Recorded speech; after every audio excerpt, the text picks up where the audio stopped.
भगवान परिपक्व करते हैं अपने प्रेमी के हृदय को। जहां प्रेम प्रकाशित करना है उसे परिपक्व करते हैं, अपमान दिलाते हैं, प्रेरित करते हैं। सबके उर में वही बैठे हुए हैं। बोले भियस महेश तब ज्ञानी मूढ़ न कोय, जस जय का रघुपत करे तस ताहि क्षण होए। उर प्रेरक रघुवंश विभूषण। भगवान प्रेरित करते, इसकी निंदा करो, इसकी अवहेलना करो, इसका अपमान करो, फिर देखते हैं अब हृदय में कैसा लगा। बोले ठीक है, आगे बढ़ो। फिर दूसरी वार, जैसे एक कांच है, छोटा सा कंकड़ मारो टूट जाएगा, पर जब उसको परिपक्व किया जाता है, ठंडा गरम ठंडा गरम, तो बुलेट प्रूफ हो जाता है, गोली मारो तो नहीं टूटेगा। ऐसे ही भगवान अपने भक्त के हृदय को बुलेट प्रूफ कर देते हैं। वाणी की गोली, अपमान, नाना प्रकार के तिरस्कार, नाना प्रकार के द्वंद्व, सुख दुख, लाभ हानि, मान अपमान, निंदा स्तुति, जन्म मृत्यु, इन सब का प्रभाव नहीं पड़ता उसके हृदय में। जो प्रेमी हृदय होता है, तैयार रहो, आपके हृदय को भगवान ऐसा बनाएंगे किसी भी तरह का कोई द्वंद्व आपको परास्त न कर पावे। प्रेमी जनों का रंग उसी के हृदय में चढ़ता है। कृपा प्रकरण है एक सेवक वाणी में, उसमें दो भाव रखे गए, एक अकृपा और एक कृपा। कृपा प्रकरण में देखिए, जब तीसरी भूमिका आती है कृपा पात्र की, पहली भूमिका है मुख बरनत हरिवंश, चित्तनाम हरिवंश रति, मन सुमिरन हरिवंश, यह जो कृपा हरिवंश की। मुख से प्रियालाल के जस का गान, नाम कीर्तन, नाम जपना, और चित्त से आचार्य और आराध्य देव के चरणों में अखंड रति हो जाना, और मन से बार बार उनकी सेवा, उनका सुमिरन, ये सेवा के लिए ही संकल्प उठना, ये पहली कृपा है। ये आचार्य गुरुदेव की, इष्ट देव की पहली कृपा है। मुख बरनत हरिवंश, चित्त नाम हरिवंश रति, मन सुमिरन हरिवंश, ये जो कृपा हरिवंश की। फिर दूसरी कृपा, दूसरी भूमिका उदय होती है। सब जीवन सो प्रीति, रीति निबाहत आपनी, श्रवण कथन परतीति, यह जो कृपा हरिवंश की। सब चराचर जीव से प्रेम का व्यवहार, क्योंकि मेरे प्रभु ही सबके अंदर बैठे हुए हैं। पर किसी से कोई स्वार्थ की आकांक्षा नहीं, कोई आकांक्षा नहीं, कोई चाह नहीं। सब जीवन सो प्रीति, पर रीति निवाहत अपनी, अपनी रीति क्या है? सब सोहित निष्कामति। कोई किसी से बदले की चाह नहीं, ना द्वेष के बदले की चाह, ना राग के बदले की चाह। वो राग द्वेष से अलग भगवत भाव से सेवा करता हुआ निष्काम। श्रवण कथन परतीति, बस अपनी वाणी जी का गायन, वाणी जी का श्रवण और विश्वास, किसी श्रवण कथन से, नाम वाणी से हमें श्यामा श्याम की प्राप्ति हो जाएगी। श्रवण कथन परतीति, परतीत माने विश्वास, यह जो कृपा हरिवंश की। अब तीसरी भूमिका, शत्रु मित्र समझानी, मानि मान अपमान सम, दुख सुख लाभ न हानि, यह जो कृपा हरिवंश की। शत्रु और मित्र में समान भाव। क्या भक्त का कोई शत्रु होता है क्या?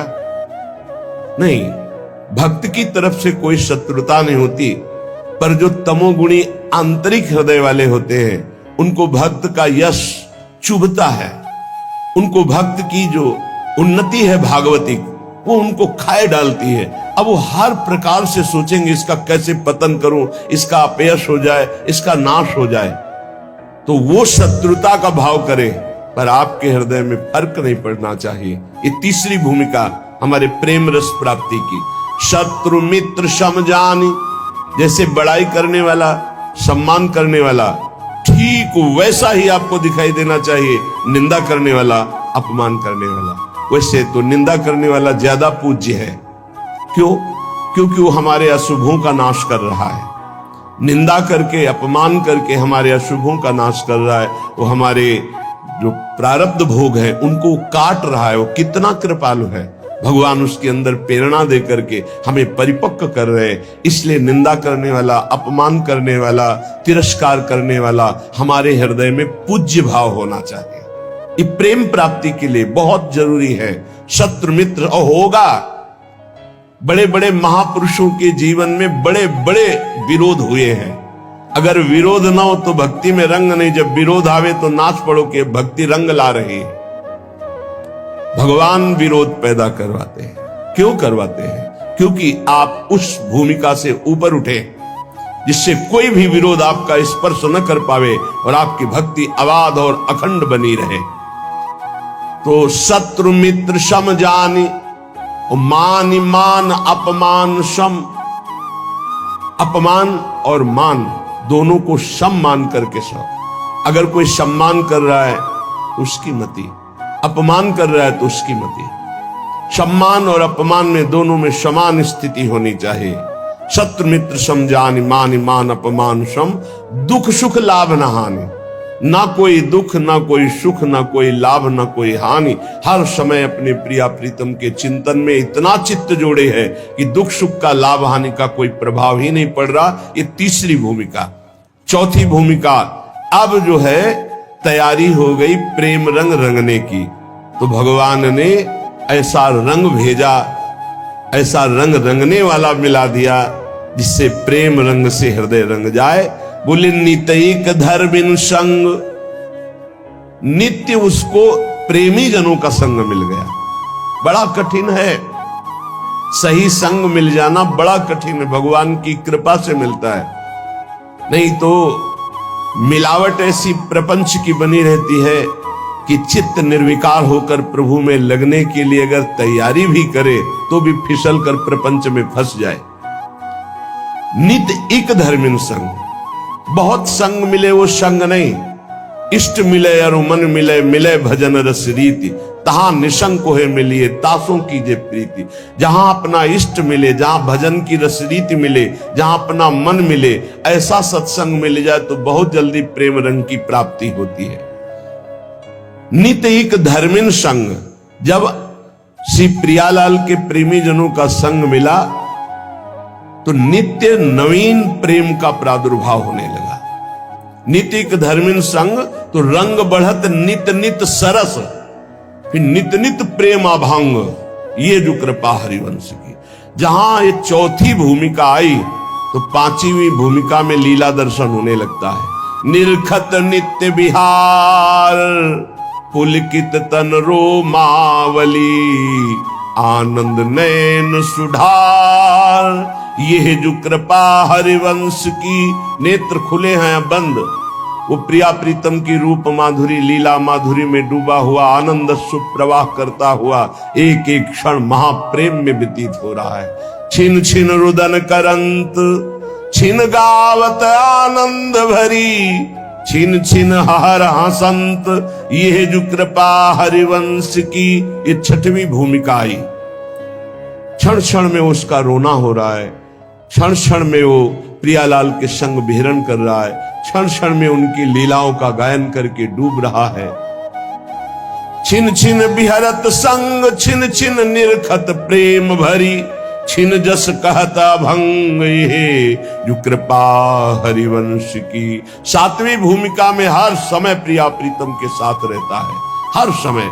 और आठवीं भूमिका जब जागृत होती है तब जो बड़े बड़े ईश्वर कोटि के महापुरुषों के लिए दर्शन पाना दुर्लभ है, उस केली का दर्शन करता है। त्रपित न मानत नैन, कुंजरंध्र अवलोकितन। ये सुख कहत बने न, ये जो कृपा हरिवंश की। निरंतर कुंजरंध्रों में लगकर प्रियालाल की अद्भुत केली का वो उपासक अवलोकन करता है, जिसके हृदय में प्रेम जागृत हो जाता है। ये 7 भूमिकाएं बहुत सुंदर प्रेम की श्री सेवक जी महाराज ने वर्णन की। तो जो उपासक सहनशील होता है वही इस मार्ग में चलता है। जब प्रशंसा होती है तो सबको अच्छा लगता है, और जब निंदा होती तो सबको बुरा लगता है। लेकिन प्रेमी को नहीं, प्रशंसा प्रेमी को चुभती है और निंदा उसको मीठी लगती है। ये उल्टा मार्ग है, प्रेम का उल्टा मार्ग है। सम्मान करे तो ऐसे कर लेगा, अपमान करे तो उसके चरणों में प्रणाम करेगा। ये प्रेम का मार्ग उल्टा मार्ग है। सब प्रकार से जो तितिक्षु होता है, सहनशील होता है, उसके हृदय में प्रेम का प्रादुर्भाव। सब सहना है, कुछ नहीं कहना, ये हमारा मार्ग है। सब सहना है, कुछ नहीं कहना। अगर तुम हमें दुख देना चाहते हो तो हम सुख क्यों चाहें? अगर तुम अपमान करवाना चाहते हो तो हम सम्मान क्यों चाहेंगे? प्रभु, यदि आप निंदा करवाना चाहते हो तो हम प्रशंसा क्यों चाहेंगे? हम तो आपकी चाह में चाह मिलाए हुए। ये प्रेमी का हृदय होता है। प्रेम बड़ा पवित्र होता है, निर्दोष होता है। छल, कपट, बेईमानी, स्वार्थ, स्वसुखवांछा, ये प्रेम में छू नहीं जाती। जहां प्रेम प्रकाशित होता है वहां छल नहीं होता, कपट नहीं होता, छुपाव नहीं होता, बेईमानी नहीं होती, स्वार्थ नहीं होता। बड़ी दिव्यता होती है, क्योंकि प्रेम दिव्य है तो विशुद्ध जिसके हृदय में जागृत होता है उसे दिव्य कर देता है। अब पार्थिव बुद्धि शरीर रागी वो दिव्य को कैसे जान पाएगी? तभी उसको आश्चर्य होता है, ऐसा कैसे हो सकता है, ऐसा कैसे हो सकता है? अरे सांप का छोटा बच्चा गरुड़ को खा जाएगा। अगर भगवान कृपा दृष्टि से देख ले तो है छोटा सा लघु ब्याल खाए गरुड़ को खा जाए। मस्कई कहीं बिरंची अजय मसकते हीन, ब्रह्मा को मच्छर बना दे, मच्छर को ब्रह्मा बना दे, जड़ को चैतन्य, चैतन्य को जड़, कर तुम अकर तुम अन्यथा कर तुम। सर्व समर्थ प्रभु का प्रेम प्रकट हो गया तो दिव्यता। जब दिव्य प्रेम, दिव्य प्रभु की कृपा का प्रभाव होता है तो पार्थिव बुद्धि नहीं समझ पाती। श्री जी की कृपा, लालजू की कृपा, उनकी कृपा का केवल स्वाद। अभी वो कृपा हट जाए तो अभी बोलना की आवाज नहीं निकलेगी। सुई के धागा जहां जानना मुश्किल है वहां अनंत ब्रह्मांड पार कर दे। कर तुम अन्यथा कर तुम हमारा प्रीतम है। भाई समझो, ये माया भगवती ऐसी आंधी चलाएगी कि तुम हमारी बात न पकड़ पाओ, और बाद में देख लेना तुम्हें समझ में आएगा कि क्या हमने खो दिया। अब वो बोलवाना चाहते, मूकम करोति वाचालम पंगुम लंघयते गिरिम यत् कृपा तम हम वंदे परमानंद माधवम। वही माधव परमानंद बैठ करके मूक से वाचाल कर दिया। अब इस वाचाल से वो मूक कर दे, उनकी महिमा की बात। अगर उनका है कि दहाड़ो तो अंतिम श्वास तक ऐसे दहाड़ते रहेंगे। भगवान की कृपा से जो दिव्यता आती है वो मानुषिक नहीं होती, उनमें मानुषिक नहीं होती। जब मीरा जी को जहर पिलाया गया तो बोले ऐसा कैसे हो सकता है कि इतने हलाहल जहर से बच जाए। उसको संशय हो गया कि ये वैद्य मिल चुका है मीरा जी से और इसने बनावटी ऐसे जहर बनाया जिससे मीरा मरी नहीं। बुलाओ उस वैद्य को। वैद्य को बुलाया, उसी कटोरे का एक बूंद जे भी चखाया गया, छटपटा के मर गया। मीरा जी की ही प्रार्थना से पुनः वो जीवित हो गया। कर तुम अकर तुम, भगवान की एक अपार सामर्थ्य है। ये पक्का समझिए, भक्त का यश तभी फैलता है जब जैसे झंडा फहराता है ना तो डंडे पे फहराता है। जितना मजबूत डंडा होगा और लंबा होगा उतना ही झंडा फहराएगा। ये विरोध भाव, ये निंदा, ये तिरस्कार, ये वो डंडा है जिस पे भक्त का झंडा फहराता है। अरे जमाने जोर लगा ले, कितना जोर लगाएगा, भक्त और भगवान का झंडा कभी न झुकने पाएगा। जब भगवान प्रताप प्रकट करते हैं, कौन दो सिर वाला ऐसा पैदा है जो उसका बाल बांका भी कर सके। इसलिए प्रेम मार्ग में चलने पर ना तो भय होनी चाहिए और ना भोग दैन्यता। प्रेम पवित्र होता है, इसमें छल नहीं, कपट नहीं, बेईमानी नहीं, स्वार्थ नहीं। छल कपट बेईमानी जहां बुद्धि में है, जो चश्मा लगा छल कपट बेईमानी का तो सब जगह लगता है छल कपट का ही राज्य है। हम जैसा चश्मा लगाते हमको वैसे ही दिखाई देने लगता है। लेकिन ये भगवत प्रेम मार्ग है, इस प्रेम मार्ग में अपनी श्रद्धा और विश्वास को श्यामा श्याम के चरणों में और अपने विवेक से संत का संग करना चाहिए। जहां हम बैठे हैं हमको क्या लाभ मिला है, जहां हम जुड़े हैं सुन रहे हैं उसमें हमारी बुद्धि की पवित्रता कितनी हुई है। लाभ देखा जाता है सुमिरन, त्याग, भगवत आकर्षण, ये कितना हमारे अंदर हुआ है। ये हमें देखना है कि हमें जो सत्संग मिल रहा है उससे हमारे भगवत मार्ग कितना पुष्ट हो रहा है, तभी हमारा दृढ़ विश्वास होगा। और जो पुष्ट हो रहा है वो हमारे ऊपर कृपा है श्री जी की, गुरु जी की, आचार्य की, तभी हमारा उत्साह बन पाता है। तो बचना चाहिए अपनी श्रवणेन्द्री के प्रपंच जनित वचन सुनने से, नेत्रेंद्री से दोष दर्शन से, तो हमारा जो हृदय है वो छल कपट बेईमानी आदि दोषों से रहित हो जाए। सच्चे प्रेमी में पाप आचरण नहीं रह जाते। जो सत्य मार्ग के पथिक हैं उनमें पाप आचरण नहीं होते। पाप होते हैं कामना के कारण, और कामना होती है देहाभिमान के कारण, और देहाभिमान होता है अज्ञान के कारण। सबका मूल अज्ञान और अविद्या है। जब प्रेम का प्रकाश होता है तो अज्ञान ही नहीं रह जाता, इसलिए ना वासना रह जाती ना कोई कामना रह जाती है। भगवत प्रेम ये अंतिम चरम पुरुषार्थ है जो मोक्ष के आगे की भी बात है। भगवत प्रेम अत्यंत दुर्लभ है पर इसकी प्राप्ति कृपा से सहज में हो जाती है। अत्यंत दुर्लभ है पर कृपा से सहज में हो जाती है। यदि कोई अनन्य उत्कंठा रख करके भगवान के जो वचन शास्त्रों में, संत के वचन, उनके आश्रित हो जाए, निर्भर हो जाए, तो ये प्रेम प्रकट हो जाए। हम चाहते हैं कि हमें प्रेम मिल जाए पर हम विषय भोग नहीं छोड़ेंगे, हम नाना प्रकार की पापाचरण नहीं छोड़ेंगे, तो विषयों में सुख बुद्धि जब तक रहेगी तब तक भगवान में प्रेम नहीं हो सकता। प्रेम के प्रवचन भले हो जाएं, प्रेम की बातें भले हो जाएं, विषयासक्ति और प्रेम ये बिल्कुल विपरीत है। जैसे दिन और रात, विषयासक्ति रात है और प्रेम दिन है। जिन साधकों के हृदय में विषय भोगने की प्रबल लालसा है और वो उनको त्यागे हुए आगे बढ़ रहे हैं, तो उनका विषय रस के प्रति आकर्षण कम होते होते नष्ट हो जाएगा। लेकिन जो साधक विषय आकर्षण के साथ विषय क्रिया में उतर गए तो उनका फिर स्वभाव सुधरना बहुत कठिन हो जाएगा। इसलिए लालसा तो है पर भोगूंगा नहीं, क्योंकि भगवत प्राप्ति करनी है, भगवत प्रेम प्राप्ति करनी है। तो इनका विषय भाव जो अंदर से है भोगने का, एक दिन शांत हो जाएगा भजन के बल से। विषयासक्ति प्रेम में बड़ी बाधक वृत्ति है। जो विषय भोग की इच्छा, विषय पदार्थ, ये अभी देखकर हमको जलाते हैं, भोगने की इच्छा होती है और हृदय जलता है।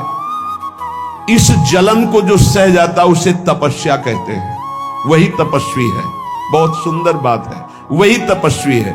देख लेना, इस जलन से अनंत गुना बढ़ करके भगवान आपको शीतलता और आनंद देंगे, क्योंकि आप भगवान के लिए जल रहे हो। भगवान में ममता और आसक्ति हो जाएगी इस जलन को सहने से। सह जाओ, ये जलन सहना पड़ेगा। निंदा की जलन, अपमान की जलन, काम की जलन, क्रोध की जलन, ये सह गए तो भारी तपस्या, इसका परिणाम होगा अनंत गुना बढ़ करके भगवान आपको सुख देंगे। और नहीं सहोगे तो जलते रहोगे। क्रोध आया, गाली दे दिया, वो तुम्हें 4 गाली देगा और जलो। काम आया, भोग लिया और तृष्णा होगी। ऐसे ही जितना तुम विकारात्मक क्रियाओं की तरफ जाओगे उतना ही भ्रष्ट होते चले जाओगे।